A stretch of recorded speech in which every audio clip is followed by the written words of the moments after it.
इस कविता का पूरा शीर्षक है टिंटर्न एबे से कुछ मील ऊपर। एक दौरे के दौरान वाई नदी के किनारे फिर से आते हुए रची गई पंक्तियां।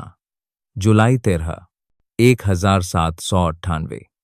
यह वक्ता की इस घोषणा के साथ शुरू होता है कि 5 साल बीत चुके हैं जब से उसने आखिरी बार इस स्थान का दौरा किया था, इसके शांत देहाती दृश्यों का सामना किया था और नदी के कलकल करते पानी को सुना था। वह उन वस्तुओं को याद करता है जिन्हें वह फिर से देखता है और उनका अपने ऊपर पड़ने वाले प्रभाव का वर्णन करता है। खड़ी और ऊंची चट्टानें उस पर अधिक गहरे एकांत के विचार की छाप छोड़ती हैं। वह गहरे गूलर के पेड़ से टेक लगाकर झोपड़ी के मैदान और बाग के पेड़ों को देखता है, जिनके फल अभी भी कच्चे हैं। वह पेड़ों के बीच झोपड़ी की चिमनियों से उठते धुएं के गुबार देखता है और कल्पना करता है कि वे बेघर जंगल में आवारा निवासियों से या घने जंगल में किसी साधु की गुफा से उठ रहे होंगे। इसके बाद वक्ता बताता है कि इन सुंदर रूपों की उसकी स्मृति ने उसकी अनुपस्थिति में उस पर कैसे काम किया है। जब वह अकेला होता था या भीड़ भाड़ वाले कस्बों और शहरों में होता था, तो वे उसे मधुर अनुभूतियां, रक्त में महसूस होने वाली और हृदय में महसूस होने वाली अनुभूतियां प्रदान करते थे। जंगलों और झोपड़ियों की स्मृति ने उसके मन को शांति प्रदान की और यहाँ तक कि जब वह स्मृति से अनभिज्ञ था, तब भी उसे प्रभावित किया। उसके दयालुता और प्रेम के कार्यों को प्रभावित किया।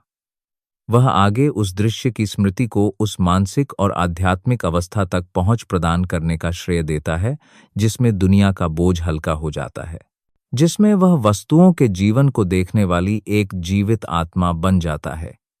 इसके बाद वक्ता कहता है कि उसका यह विश्वास कि जंगल की स्मृति ने उसे इतना गहराई से प्रभावित किया है व्यर्थ हो सकता है, लेकिन अगर ऐसा है तो भी वह चिंतित हलचल के समय अक्सर उस स्मृति की ओर मुड़ता है। वर्तमान क्षण में भी इन परिवेशों में उसके पिछले अनुभवों की स्मृतियां उसके वर्तमान दृष्टिकोण पर तैरती रहती हैं और उन्हें पुनर्जीवित करने में उसे मधुर कटु आनंद का अनुभव होता है।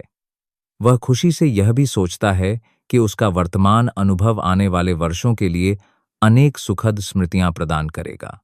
वक्ता स्वीकार करता है कि वह अब उन पुराने दिनों से अलग है जब वह एक बालक के रूप में पहाड़ों पर उछलता कूदता था और नदियों के बीच से गुजरता था।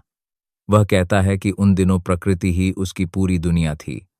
झरने, पहाड़ और जंगल उसके जुनून, उसकी भूख और उसके प्रेम को आकार देते थे। वह कहता है कि वह समय अब बीत चुका है, लेकिन वह इसका शोक नहीं मनाता, क्योंकि हालांकि वह प्रकृति के साथ अपने पुराने रिश्ते को फिर से शुरू नहीं कर सकता, फिर भी उसे अधिक परिपक्व उपहारों के एक नए समूह द्वारा पर्याप्त रूप से क्षतिपूर्ति मिली है।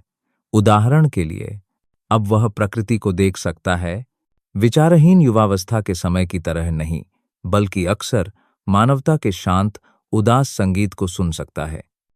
और अब वह डूबते सूरज, समुद्र, हवा और यहाँ तक कि मनुष्य के मन के प्रकाश में कहीं अधिक सूक्ष्म, शक्तिशाली और मौलिक चीज की उपस्थिति महसूस कर सकता है।